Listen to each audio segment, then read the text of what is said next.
This is Felipe Zona. Support the victims of Wuhan coronavirus outbreak.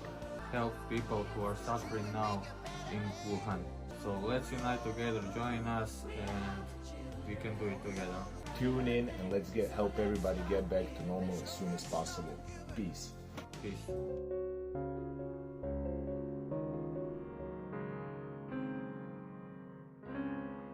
Ljudi su to u Kini zapravo od početka shvatili jako, prihvatili kao nešto ozbiljno. Ja mislim da je to zapravo bila najveća prekretnica. Da, brzo se reagiralo, brzo i efikasno.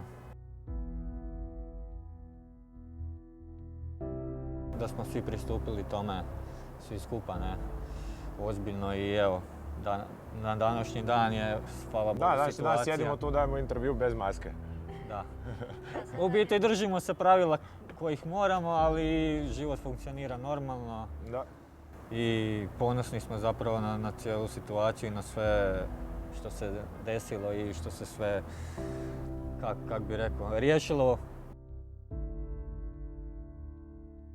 Koji zapravo smo mi startali taj nekakav, nije to zapravo bio odmah live stream, jer se nije smjelo uopće izlaziti iz kuće. Mi smo zapravo od doma smo prek nekakve aplikacije za mobitele, svako od nas koji radi DJ u firmi je u klubu je trebao sat vremena nekakvu playlistu birat svaki dan i ljudi su to slušali tamo, svi su sjedili doma, nema šta raditi.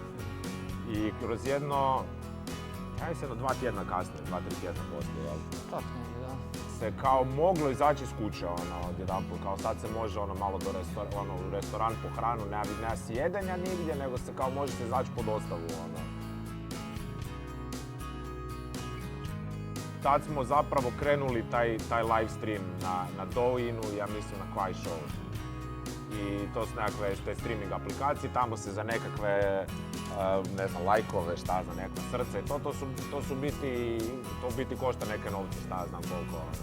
I u tih 1-2 tjedna ja mislim da su oni skupili, to nisu neki veliki novci zapravo, ali svako pomogne koliko može, to je skupilo neki tak, ja mislim, oko 100.000 juana. To je zapravo bio jedan team effort. Zapravo, jer je firma, ja sjećam kad je to, znači to je tad krenulo i ja sam bio još u nekim grupama od firme, jer naš šef ima isto firmu koja radi sa lijekovima. I oni znaju nešto tim lijekovima, sve o svemu oni su tražili nekakve lijekove koje je u tom trenutku bilo teško za nabaviti, ali donacija u lijekovima to je bilo više. Ključno. To je bilo ključno zapravo jer ti lijekovi se u tom trenutku nisu mogli nabaviti. Da. Nisu se mogli kupiti, to je bilo zapravo šta smo jako i ponosni na firmu da su tako postupili. Da. Pa naš jedan dan izgleda to da se probudite u kasno popodnevne sate zato što si radio po noći. Eventualno nešto pojedeš i krećeš raditi na muzici i tako sve do odlaska u klub. I nakon kluba kad završi se svirka, vraćaš se doma i nastavljaš raditi na muzici.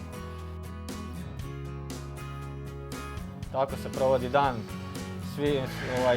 Većina ekipe misli da DJ je samo doći na show, odraditi sat vremena, biti super cool, ali iza toga svega stoji stvarno veliki proces pripreme za svirke i tako.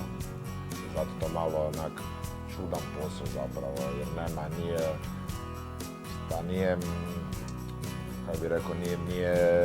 nema nekakvu putanju točnu. Kao ako ti dobro radiš ovo, onda ti dobiješ povišicu ili promociju ili ideš na bolju poziciju ili u bolju firmu ili nešto. Nema ništa od toga, zapravo ti moraš sam od sebe natjerati da ti nešto radiš i moraš sam sebe natjerati da ti budeš bolji od samog sebe jučer ili nešto i to zapravo zahtijeva nekakvu... Kogod ljudi misle da je slušati muziku jednostavno, ne sjećam se kad sam zadnji put poslušao pjesmu od početka do kraja.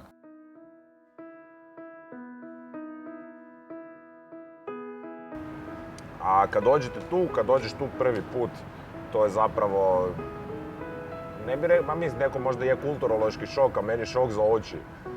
Za početak, zato što kad si naviknut na nekakve red veličine da su zgrade, ne znam, 4 kata, 5 katova, pa na nekim kvartovima su kao neboderi 10, 11, 15 katova, joj kak su visoki, jel?